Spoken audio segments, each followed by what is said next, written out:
something? My name is Sarat Fernando. I am working at Monlar.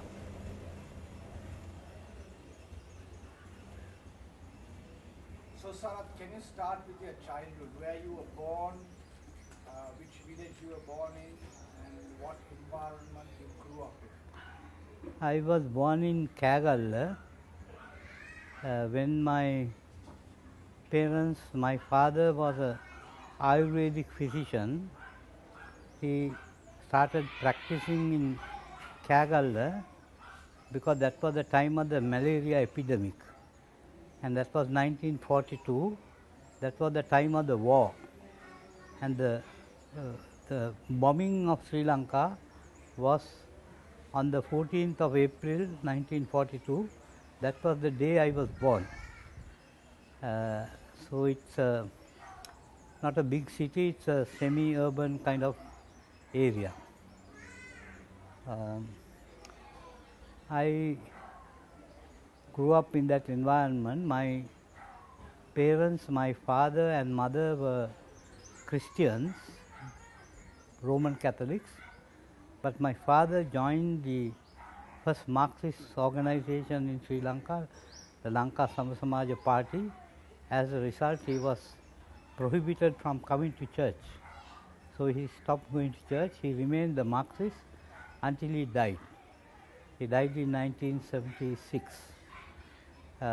So I grew up in a Buddhist environment, largely Sinhala Buddhist environment, but I was a member of a practicing Christian family.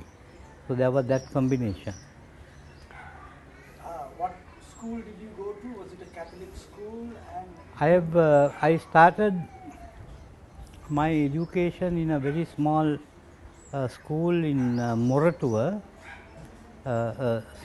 Roman Catholic Sinhala school. But during my grade 5, my parents shifted to Kagal again, and then I started going to a Buddhist school, Kagalu Vidyalaya. I studied up to my senior standard.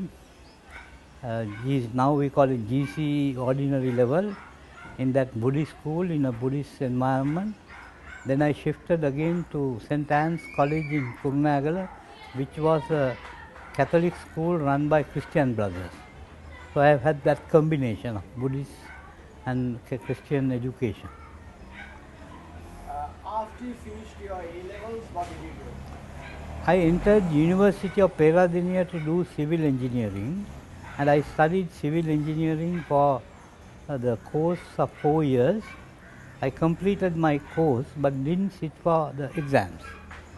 Then I decided to, in my university days, I started doing politics, and I joined the youth movement, the JVP, and I was a full-time activist of the JVP, left my study, finished my studies and started working full-time with the movement. Then I joined the uprising in 1971. As a result, I was convicted to imprisonment. I spent 5 years in prison as a JVP convicted prisoner, and that was my further education in the prison. I completed my, before I joined the JVP, I was in the university. So I finished my civil engineering course. Then I had this JVP full-time work until the insurrection, and then I spent 5 years in prison.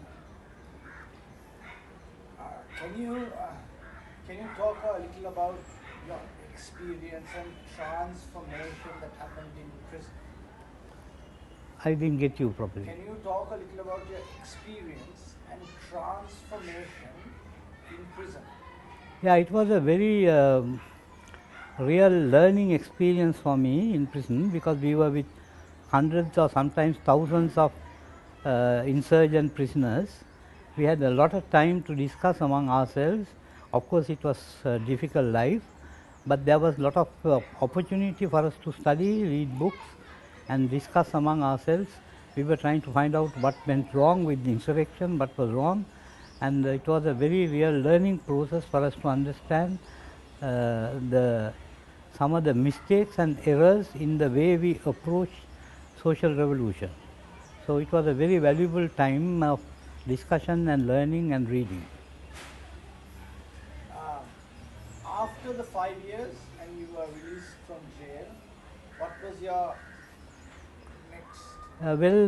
In fact, during my prison period itself, due to political disagreements, I had disagreements with the JVP leadership. As a result, I had to leave that organization in prison. But we were very convinced that social revolution was the necessary path. Therefore, we were trying to revive that activity, and we thought we should commit ourselves fully to do that. Therefore, when I came out of prison, I was looking for opportunities of working with ordinary people, working among the poor people, so that we could learn more about organizing the poor. So my first activity after my prison period was to work in one of the plantation trade unions in Hatton. There was a friend of mine who was a medical doctor who was running a trade union, and the new Red Flag Union, and I asked him whether I could come and work with him, more or less voluntarily, and I went and worked with them for 6 months as an organizer and activist among plantation trade unions, which gave me some understanding and background about the plantation workers' lives and their struggles. At that point, we started a campaign to get the other political. I had finished my period. I was convicted after 2 years of being in detention camps. There was the Criminal Justice Commission case at which I was convicted to 3 years imprisonment. So altogether it was 5 years. I worked. I finished my sentence and came out in 1976. Yeah, 71 to 76, 5 years in June. Then after that, I worked in the plantation trade union for about 6 months. Then we initiated a campaign to get the other political prisoners released, and there was a very successful campaign. We organized a lot of people, trade unions joined, and peasant organizations joined, and other political activists and leaders joined, and we had a good successful campaign. And then came 1977 elections, and there was a promise given by the United National Party that if they come to power, the political prisoners would be released, and they were released. We were able to get them released. So that was our first involvement after the prison period in a big campaign. After that, we were very interested in working among farmers, ordinary small scale poor farmers, because we knew one of the biggest mistakes of the JVP was its failure in organizing the ordinary working people. It was a largely unemployed youth, the rural poor youth, and some urban poor educated youth who were in the movement. They were only youth, but there was no mass organizing of other working people. So we gave a lot of priority to working among the rural farmers. Then we were looking for opportunities to get into a rural farmers movement, and then in 1977 we came across one of the old farmer organizations called All Lanka Peasant Congress, which was started by the Communist Party in 1943.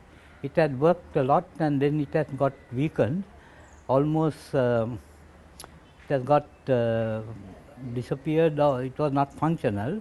We revived it and then started working with the All Lanka Peasant Congress, and I worked with that. Then I was not very keen to get employed. I wanted to devote my full time to this kind of political activity.